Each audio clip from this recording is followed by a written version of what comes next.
Hello बच्चों, let's read the question. Identify the wrong statement with reference to the gene I that controls ABO blood groups. तो question में हमें wrong statement choose करना है इन चारों में से related to the ABO blood group system. तो हमारा की कॉन्सेप्ट आज के क्वेश्चन के लिए होगा ABO blood group system. ये क्या है? ये कैटेगराइज या क्लासिफाई करता है ह्यूमन ब्लड को, जिसकी वजह से हमें अलग अलग ब्लड ग्रुप्स मिलते हैं. अब ये जो सिस्टम है ये कंट्रोल होता है बाय अ जीन जिसका नाम है आई जीन, जो एक एग्जाम्पल है मल्टीपल एलेलिज्म का, क्योंकि इसमें दो से ज्यादा अलील्स हैं. तो मल्टीपल एलेलिज्म, दो से ज्यादा अलील्स. कितने? 3 अलील्स हैं.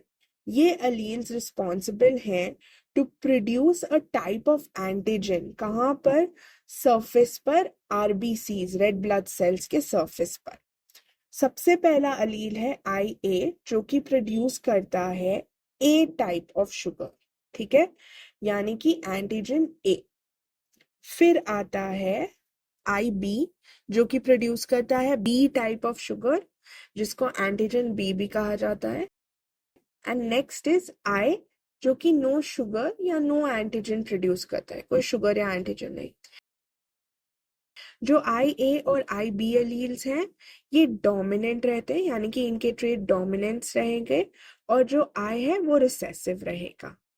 नेक्स्ट, जो इंडिविजुअल्स में इन 3 में से सिर्फ 2 अलील्स प्रोड्यूस होते हैं, यानी कि एक्सप्रेस होते हैं उनके पेरेंट्स से इन इनहेरिटेंस.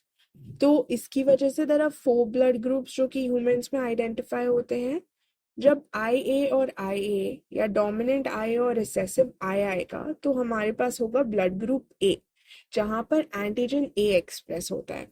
फिर आई बी और आई बी, या तो आई बी और रिसेसिव आई, इससे ब्लड ग्रुप बी आएगा, जहां पर सिर्फ एंटीजन बी एक्सप्रेस होगा आरबीसी के सरफेस पे. फिर रिसेसिव आई आई से ब्लड ग्रुप ओ मिलेगा, जहां पर ऑब्वियसली कोई भी एंटीजन एक्सप्रेस नहीं होगा. एंड लास्ट में आई ए और आई बी दोनों डोमिनेंट, तो इससे ब्लड ग्रुप ए बी आता है. तो ब्लड ग्रुप ए बी में वी सी कोडोमिनेंस. कोडोमिनेंस क्यों? क्योंकि यहाँ पर दोनों एंटीजन्स एक्सप्रेस होते हैं. आई ए अलील और आई बी अलील के एंटीजन ए भी और एंटीजन बी भी. Now let's go back to our question. पहला स्टेटमेंट था that a person will have only 2 of the 3 alleles. तो ये स्टेटमेंट अगर हम जाएंगे वापस तो we saw individuals have only 2 alleles.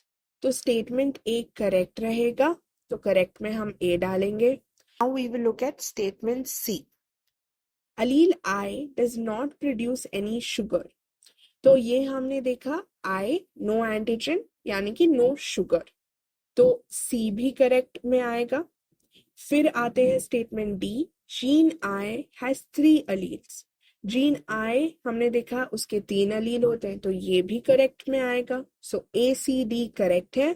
अब B, when I A and I B are present together they express own type of sugar, यानी कि हमने देखा आई ए और आई बी ये दोनों शुगर्स एक्सप्रेस कर रहे हैं, एंटीजन ए भी और एंटीजन बी भी, तो उनका अलग कोई शुगर नहीं है. तो उस वजह से बी गलत स्टेटमेंट रहेगा एंड ये हमारे क्वेश्चन का सही आंसर रहेगा. तो रॉन्ग स्टेटमेंट बी.